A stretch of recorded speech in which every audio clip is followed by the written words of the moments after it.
श्रीलंका में राष्ट्रपति चुनाव की मतगणना दूसरे दौर में पहुंच गई है, क्योंकि पहले दौर में किसी भी उम्मीदवार को आवश्यक 50% वोट नहीं मिले हैं।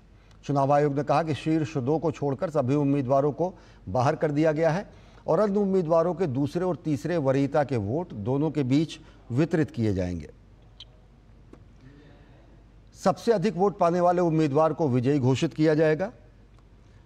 राष्ट्रपति चुनाव के लिए कल मतदान हुआ था और चुनाव आयोग ने इसे इतिहास में अब तक का सबसे शांतिपूर्ण चुनाव करार दिया था। चुनाव आयोग द्वारा साझा किए गए परिणामों के अनुसार वामपंथी नेता अनुरा दिसानायके 41% वोटों के साथ सबसे आगे हैं, जबकि सजित प्रेमदासा 33% मत पाकर दूसरे नंबर पर हैं। निवर्तमान राष्ट्रपति रानिल विक्रमसिंघे निर्दलीय उम्मीदवार के रूप में उन्होंने चुनाव लड़ा था। रानिल विक्रमसिंघे 17% वोट पाकर तीसरे स्थान पर हैं।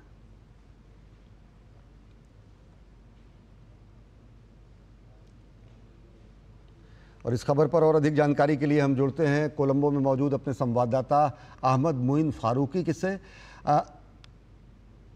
मोइन फारूकी जी, अगर देखें किसी भी उम्मीदवार को 50% मत नहीं मिला, जो कि कानूनी बाध्यता संवैधानिक बाध्यता है, अब जबकि दो ही उम्मीदवार रह गए हैं, अनुरा दिसानायके और साथ ही साथ सचित प्रेमदासा, कब तक हम ये उम्मीद करेंगे कि आधिकारिक रूप से परिणामों की घोषणा हो सकेगी? अश्विनी, जितना मैं अभी समझ में आ रहा है मुझे कि दूसरे राउंड का जो काउंटिंग था वो गणना ऑलमोस्ट कंप्लीट हो गई है और किसी भी वक्त चुनाव आयोग इसका निर्णय ले सकता है और बता सकता है कि कौन आगे आया है। वैसे अगर हम देखें तो अनुरा कुमारी दिसानायके ने जो पहले राउंड की काउंटिंग थी उसमें 42.3% तक की उन्होंने वोट हासिल करी थी और सजित प्रेमदासा ने 32.7% उन्होंने वोट हासिल किए हैं। दोनों के दरमियान करीब 13 लाख वोट का फासला है। तो इतना ये जितना बड़ा ये फासला है, इसमें दूसरे और तीसरे वरीयता के वोट कितने मौजूद रहेंगे ये कह पाना मुश्किल है।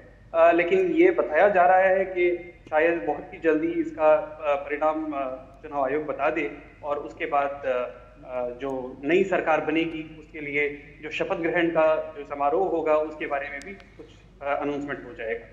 तो एक तौर से ये माना जाए कि केवल आधिकारिक घोषणा होना बाकी है। अनुरा दिसानायके अनौपचारिक रूप से जितनी उन्होंने बढ़त ले रखी है उस हिसाब से वो राष्ट्रपति पद के चुनाव में सबसे आगे हैं। क्या कुछ स्थिति रही? रानिल विक्रमसिंघे ने एक बहुत लंबे जो टर्बुलेंस का दौर था उससे देश को निकाला, आर्थिक स्थिरता दी, लेकिन महज उनको 17% वोट मिले हैं। पार्टी से न लड़ना, निर्दलीय के तौर पर चुनाव लड़ना, ये उनके लिए कहीं महंगा साबित हुआ, या फिर कौन अन्य से मुद्दे रहे कि लड़ाई में सबसे अलग माने जाने वाले व्यक्ति आज सबसे टॉप पर दिख रहे हैं?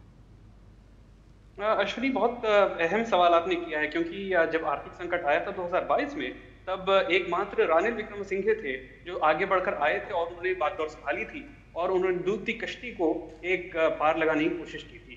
ये कहने के साथ साथ मैं ये भी कहना चाहूंगा कि लोगों के दिल में कुछ आक्रोश था, कुछ गुस्सा था। कहीं न कहीं उनको लग रहा था कि रानिल विक्रमसिंघे जो पिछली सरकार थी गोटाबया राजपक्षे की, उसके ऊपर उन्होंने कोई निर्णायक कोई कदम नहीं उठाए, क्योंकि उस पिछली वाली सरकार के ऊपर लोगों ने बहुत ज्यादा गुस्सा जताया था और प्रोटेस्ट करते हुए, अरगलियां करते हुए रास्ते पर उतरे थे।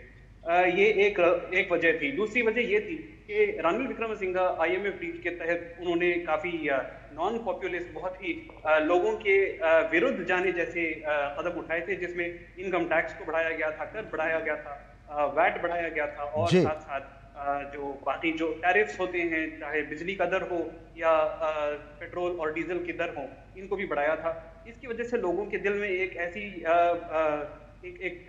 फीलिंग आई थी, ऐसा उनके मन में एक सोच था कि रानिल विक्रमसिंघे गरीबों के लिए ज्यादा नहीं सोच रहे हैं और ये कहीं ना कहीं ये उनके विरुद्ध जाता हुआ नजर आया। तीसरा, आपने जैसे बिल्कुल कहा, उन्होंने UNP अपनी जो पार्टी थी उसके बजाय उन्होंने निर्दलीय होके इलेक्शन लड़ने का एक निर्णय लिया था। इसमें भी कहीं ना कहीं वोट का कहीं उनको नुकसान हुआ है।